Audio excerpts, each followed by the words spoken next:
Welcome back. I hope you've been enjoying the previous videos that we've been doing. So we're going to look at number 9, Kyon Committee number 9. Quite frustrating, quite enlightening, quite small, but the conclusions are quite dramatic really. So those are the points that we really need to look at.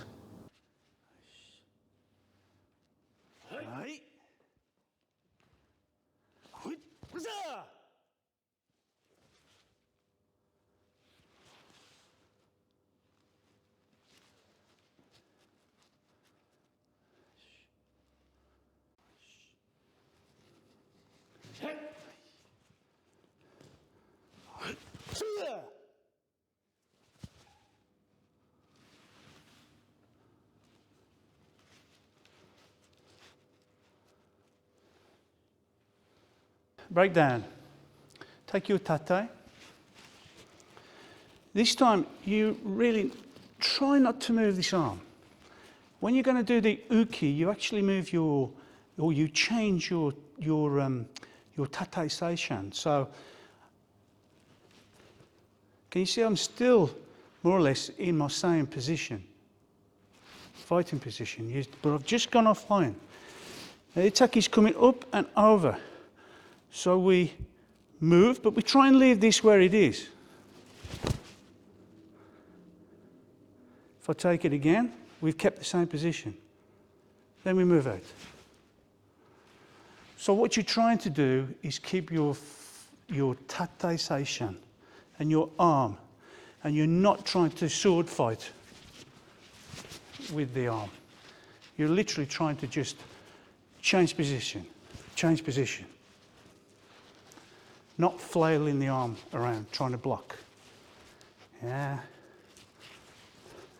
Keep, turn, keep. You can have your hand open, clenched, just as long as you keep. And then out. So again, we're trying to get to that minimum amount of movement possible. Just by moving, but not the arm. Yes? Obviously, due to the inertia, your arm will move, but you're trying not to block. Yeah, uke. Yeah. So 1, 2. So after the first initial body movement, the attacker should be coming as close to this arm and coming down into it. So if we move around again, yeah, cover, they're coming over the top and down into it. Ready for us to punch and move the body. If they don't do that, then you don't see the real benefit of it. Yeah? Close, over, down.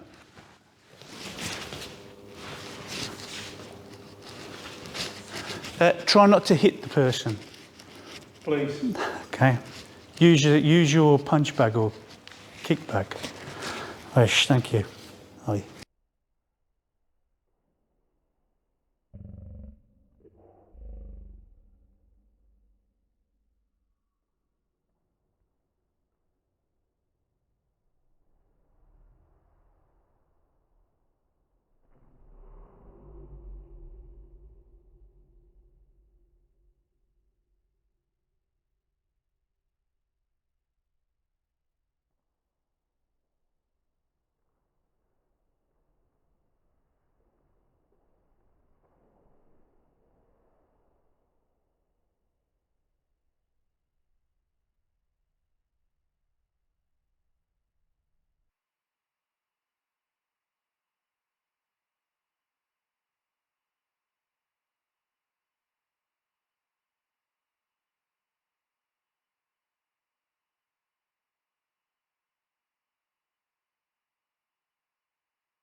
Sensei mentioned the second attack involves Noru to ride over. So the first punch is linear, but the second punch needs to go close to the defensive arm and then aim down. So not only do you have to adjust your distance to make the second attack, to make it the correct distance, but the angle of the arm also needs to change. So you're coming over the defensive arm and aiming down towards the centre. So a little bit more complicated than just doing a straight Gakuzuki.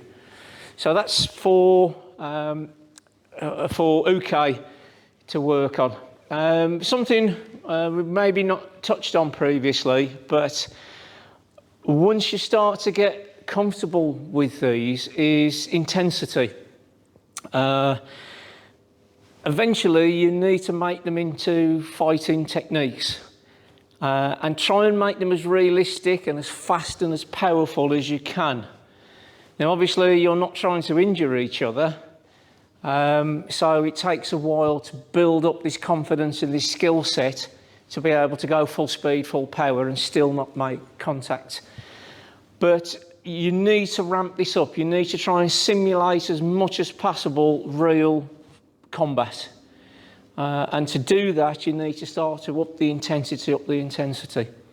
So that's something you can look at, but don't try to up the intensity until you're really comfortable with all these techniques, with your distance, your timing, and that uke and tori both know what they're doing. If there's any sort of doubt that neither of you are at that level, don't go that far. But if you're both comfortable that you are, look at the intensity and really sort of try and push these techniques in. Give them something to work with. Give them some intensity that makes them want to move. You know, if all the attacks are just light and slow, great for developing your technique, but there's no threat. You know, it doesn't make you want to move and get away. So something to think about and start working on when you're getting a little bit more comfortable with your skill sets. Okay, conclusion.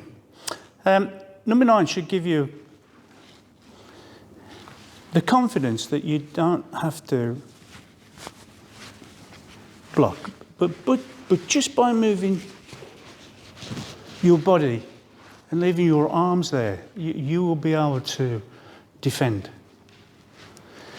If you're not thinking about using this arm, all the power that you've saved from using this arm can actually be transferred into the punch. So you really need to get a punch bag. And that doesn't mean one of your Q grades or another Dan grade, but use from here. To get the Zuki, to get it working. If you're doing Modoryu, it should be, if I had a graph of timing and strength, you should be almost like Tai Chi. Then bang, and then back down again. So that strength, that generating that force should be just at the point of contact. Yeah? 1, 2, then relaxed again. So that's switching on and off from being relaxed to actually doing the Zuki or the Keri. Yeah? Not tensed. Not tense. Tense, and then relax. Yeah? Tai Chi is this. Some styles do this. Yeah, Wadoryu should be bang, bang. Should be just using those single points, not using tension. If you're not using tension, you can move. You can move. You can move. Focus on the attack, on the punch.